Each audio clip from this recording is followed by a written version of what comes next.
আসসালামু আলাইকুম সবাইকে। আজকে নিয়ে ৩ দিন হলো ঢাকায় আসার আয়ানের বাবার ফুপির বাসায়। এদিকে আমাদের আসার কথা শুনে আগে থেকেই ফুপি আবার ড্রেস কিনে রাখছিল। এই সমাজে যার যেরকম টাকা পয়সা তার সম্মানটাও সেরকম। আর বিয়ের পর স্বামী যদি ভালো হয় আরো যদি থাকে টাকা তাহলে তার কিছুই লাগে না। তার বউকে তার বাচ্চাকে মাথায় তুলে রাখবে, অন্তত না পারলেও চেষ্টা করবে। একে মায়ের সন্তান হওয়ার পরেও যে দুইটাকে আলাদা চোখে দেখে সবাই, এটাই তো অনেক কষ্ট লাগে। টাকা আছে জন্য সে অনেক ভালো, আরেকজনের টাকা নাই জন্য সে ভালো না, এটা কেমন কথা রে ভাই?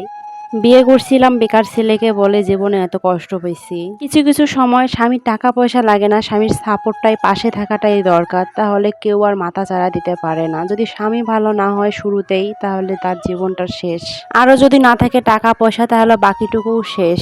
শুধু শেষ আর শেষ, শুরু হবে কোথায় থেকে আমি নিজেও জানি না। বউকে সবাই সবকিছুই দিচ্ছে আর একজন বউকে বলতেছে বাকি। যে আগে আসছে তাকেই তো বেশি পাওয়ার কথা, আমার মনে হয়। যেটা বেশি না পাক তাকে যেটা দেবে পরেরটাকেও ঠিক সেটাই দেবে।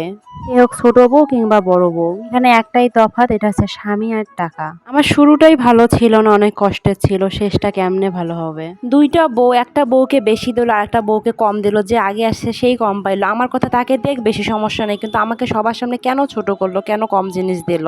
না দেওয়াটাই দরকার ছিল, তাতে আমি খুশি হইতাম আরো।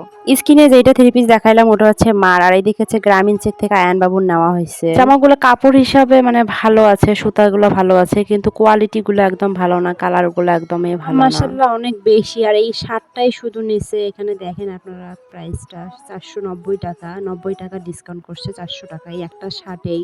তার সঙ্গে এই প্যান্টটা আমি আবার মেসিং করে নিচ্ছি। এই প্যান্টটা ছাড়া অন্য কোনো প্যান্টই এর সঙ্গে মেসিং হয় না। এই প্যান্টটা নিচে 280 টাকা, শুধু 80 টাকা ডিসকাউন্ট করছে। এইদিকে আরেকটা শার্ট প্যান্ট নেওয়া হয়েছে, ওইটারও দাম মাশাআল্লাহ অনেক বেশি। এই দুইটা কালারই আমার ভালো লাগছে, আর কোনো কালারেই ভালো ছিল না সেই রকম। আর এই শার্টটা একটু বড় নেওয়া হয়েছে, কারণ অন্য কোনো কালার ভালো ছিল না, তো বড়টাই নেওয়া হয়েছে। এইটা শার্টের প্রাইস হচ্ছে 790 টাকা, 90 টাকা ডিসকাউন্ট। এইদিকে চুড়িগুলো নিচে আমি 150 টাকা দিয়ে। সবাই বলবেন কিরকম হয়েছে চুড়িগুলা, কার কাছে কোন শার্ট প্যান্টটা ভালো লাগছে অবশ্যই এটাও জানাবেন। এদিকে দুপুর হয়ে গেছিল, রায়ানকে আবার গোসল করায় দিয়ে একটু উপরে গেছিলাম। এইদিকে ফুপি আবার বলতেছে এগুলো নাও তোমার বাবুর জন্য। এদিকে সাবান দিচ্ছে আর পাউডার দিচ্ছে। পাউডারটা অবশ্য অনেকদিন যাবে আয়ন বাবুর। সাবান এখানে একটা প্যাকের মধ্যে 4টা পিস আছে, তো অনেক দিনেই যাবে সাবান।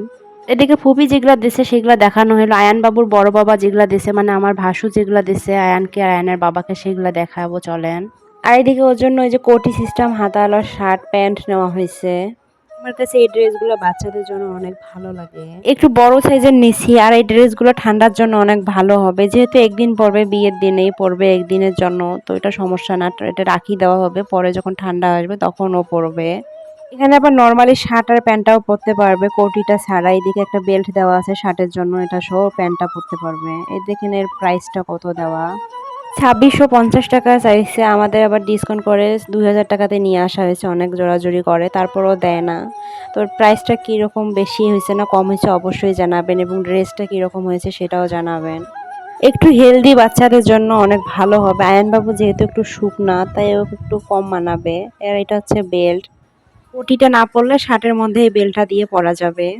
এখন ওর ড্রেসটা শেষ, এখন আয়ানের বাবার ড্রেসটা দেখবেন সবাই। এখানে আয়ানের বাবার জন্য শুধু পাঞ্জাবি নেওয়া হয়েছে। এখানে পাঞ্জাবিটা নেওয়া হয়েছিল আমার শাড়ির সঙ্গে ম্যাচিং করে। শাড়িটার পিক ছিল আমার ফোনের মধ্যে, তো এখানে দেখা গেছিল একে সুন্দর ম্যাচিং হয়, আর এখানে বাসায় নিয়ে এসে দেখে অন্য রকম কালার। পাঞ্জাবির প্রাইসটা পড়ছে 3600 টাকা। এখানে বেশি হয়েছে না কম হয়েছে প্রাইসটা অবশ্যই জানাবেন। এদিকে আয়নার জন্য জুতাও নেওয়া হয়েছে, আর ও জুতা খুঁজতে আমাদের পুরা দিনটা গেছে। খোঁজাখুঁজি করে এই জুতাগুলাই ভালো লাগলো, তো ওর পায়েও হয়েছে, একটু বড় হয়েছে, তাতে কোনো সমস্যা নাই। ঠান্ডা আস্তে আস্তে ওর পায়ে একদম ঠিকঠাক হয়ে যাবে। এই ছিল আজকের শপিং, যতটুকু করা হয়েছে এতটুকুই। তো আরো কিছু কেনাকাটা আছে মাশাআল্লাহ, পরে আবার ভিডিওতে দেখানো হবে, যেহেতু বিয়ের ব্যাপার এবং হাতে সময়ও আছে, তো একটু মনে করতেছে যেটা সেটাই যা নিয়ে আসা হইতেছে। এদিকে আয়ন বাবু আবার রাতে ঘুমাইছে, ওকে ঘুমায় রাখি আমি আবার চুপি চুপি এদিকে ভিডিও করতেছিলাম ওদের বাসার। কেউ জানে না যে আমি ভিডিও করি, আমি সেভাবে কাউকে বলিও নাই যে আমার ইউটিউব চ্যানেল আছে। যারা যারা ইচ্ছা তারা তারা সাবস্ক্রাইব করবে, না করলে নাই। ওই যে কথাই আছে না, নিজের থেকে পর ভালো, তো নিজেদেরকে বললে এটা বলবে ওটা বলবে, হাসাহাসি করবে হয়তো, ওই জন্য কাউকে বলা হয়নি সেভাবে। আমরা ছিলাম এদিকে নিচতলায়, ওরা থাকে উপরতলায়। এটা হচ্ছে শুরুতেই রান্নাঘর, উপরে ওঠে। এইদিকে হচ্ছে ২ রুম, এইদিকে এটা হচ্ছে ডাইনিং রুম।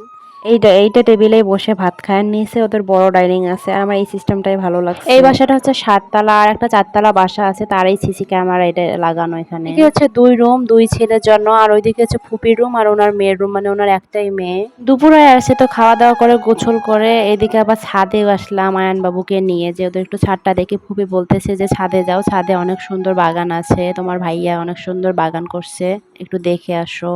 তো মাকে নিয়ে আয়ানকে নিয়ে চলে আসলাম, ওনার বাসার কাজের বুয়াটা সহ চলে আসলাম। তো এইদিকে দেখেন মাশাআল্লাহ অনেক অনেক গাছপালা লাগাইছে, অনেক ফলমূলেরও গাছ আছে এখানে, লজ্জাপতির গাছ আছে, কলার গাছ, মানে অনেক গাছই আছে এখানে। মেহেন্দিরও গাছ আছে। তো এই মেহেন্দি পাতার রংটা নাকি অনেক সুন্দর। তো মাশাআল্লাহ ছোট ছাদ হলেও অনেক সুন্দর গাছপালা লাগাইছে, আলহামদুলিল্লাহ অনেক সুন্দর হয়েছে। ওইতে এটা মেহেন্দি পাতাগুলো অনেক সুন্দর, মানে অনেক রং হয় ফুপি বলছে। তো বাসায় যাওয়ার সময় নিয়ে যাওয়া হবে, বাগেরহাটে গিয়ে দেওয়া হবে। আর এইদিকে দেখুন কবুতরগুলোও ওদের অনেক সুন্দর হয়েছে। আর এইদিকে হচ্ছে এটা লজ্জাপতির গাছ, মা আবার লজ্জাপতির পাতার মধ্যে হাত দিতেছে।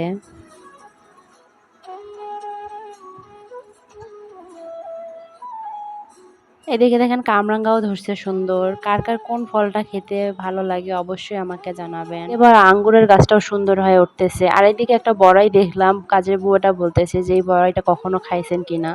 তো আমি আজকে প্রথমে দেখলাম, এটা নাকি বড়ই। আমার কাছে অনেকটা পানিয়াল না কি জানি একটা আছে ফল, ওই রকম মনে হচ্ছে, মানে ওইরকম দেখতেও মনে হচ্ছে, খাইতেও ওই রকম টেস্ট। অতটা ভালো লাগে নাই, কিন্তু এর নামটা জানি কি আমার মনে নাই। কে কে চেনে নেই ফলটাকে অবশ্যই জানাবেন। গাছের পাতাগুলো হচ্ছে অনেকটা আমড়া গাছের পাতার মতো, আর বড়ইগুলো সুন্দর থোকা থোকা হয়ে ধরে, এক ঝুঁকির মধ্যে অনেকগুলোই ধরে, সুন্দর লাগে দেখতে। তো ছাদে যেহেতু রোদ অনেক, তাই আর থাকা হলো না, আমরা নিচে যাব। তো ভিডিওটি ভালো লাগলে অবশ্যই লাইক কমেন্ট শেয়ার করবেন এবং সাবস্ক্রাইব করে আমার পাশে থাকবেন।